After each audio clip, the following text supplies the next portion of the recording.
12 letters episode 3 part 2। नियान को जो ticket मिले थे वो पोशुई शहर के थे और इंटरनेट पर सर्च करने पर उसे पता चलता है कि मेवान टाउन पोशुई शहर के अंदर है। इस वजह से वो पोशुई शहर के लिए निकल जाती है। वो सिटी पहुंचने के बाद सबसे पहले पुलिस स्टेशन जाती है। पुलिस स्टेशन पहुंचकर वो हैतंग के बारे में पूछने लगती है और पुलिस ऑफिसर को कहती है कि वो उसकी दूर की रिश्तेदार है, मगर पुलिस ऑफिसर स्टिल उसे मना करते हैं और वो कहते हैं कि उनकी पॉलिसी में नहीं है कि वो किसी भी स्ट्रेंजर को किसी के घर का एड्रेस दे दे। वो पुलिस स्टेशन से बाहर आती है। नियान के पुलिस स्टेशन से बाहर आने के फौरन बाद ही वहाँ पर शेनचेंग आ जाता है। वो अपनी मॉम की मिसिंग रिपोर्ट यहाँ पर फाइल करवाने आया था। पुलिस ऑफिसर को काफी हैरत होती है और वो शेनचेंग को बताते हैं कि अभी एक लड़की आई थी जो कि आपकी मदर के बारे में पूछ रही थी। शेनचेंग फौरन से पुलिस स्टेशन के बाहर आता है और नियान को पकड़कर वापस पुलिस स्टेशन में आता है। उसे लग रहा था कि नियान ने उसकी मॉम को किडनैप किया है। नियान काफी समझाने की कोशिश करती है कि उसके फादर भी उसी दिन गायब हुए थे जब शेनचेंग की मदर गायब हुई और इसकी कंफर्मेशन पुलिस ऑफिसर करवा लेते हैं। फिर वो दोनों यानी शेनचेंग और नियान शेनचेंग के घर आते हैं। शेनचेंग नियान को ये बताता है कि जब वो 10 साल का था तभी उसके मॉम एंड डैड ने डाइवोर्स ले ली थी, इसलिए वो अपने डैड के साथ अब्रॉड चला गया था और उसकी मॉम अकेले यहीं पर रहा करती थी। अब नियान को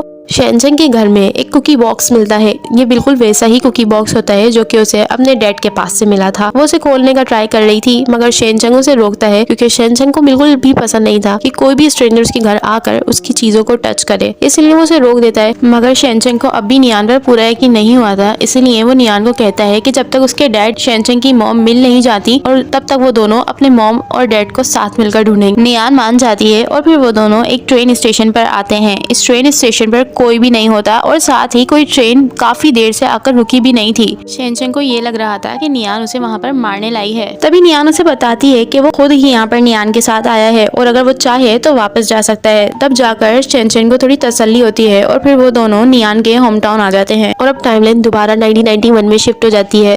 हैतंग उस रेड लेटर बॉक्स को चेक करती है तो वहाँ पर उसका वो लेटर नहीं होता। उसे लगता है कि बुक स्टोर के ओनर ने वो लेटर निकाल लिया होगा। वो इस बात को कंफर्म करने के लिए बुक स्टोर के ओनर से पूछती है, मगर वो कहते हैं कि उस लेटर बॉक्स की तो खुद नियान के पास होती है, तो वो लेटर कैसे निकाल सकते हैं। हैतंग को ये सब कुछ काफी शॉकिंग लगता है, इसीलिए वो शुन को कॉल करती है मगर शुन उसकी कॉल रिसीव नहीं करता क्योंकि वहाँ पर पहले ही बाओ और छा की लड़ाई चल रही होती है। बाओ अपने आदमियों के साथ छा के एरिया में आया था क्योंकि शुन और रेड दोनों ने मिलकर बाओ के आदमियों से लड़ाई की थी और अब बाओ को अपना बदला लेना था। बाओ एक एक करके अपने सब आदमियों को मारने लगता है और फिर वो जाकर छा से कहता है कि उसने तो अपने आदमी को मारा है, अब छा की बारी है शुन और उसके फ्रेंड को मारने की।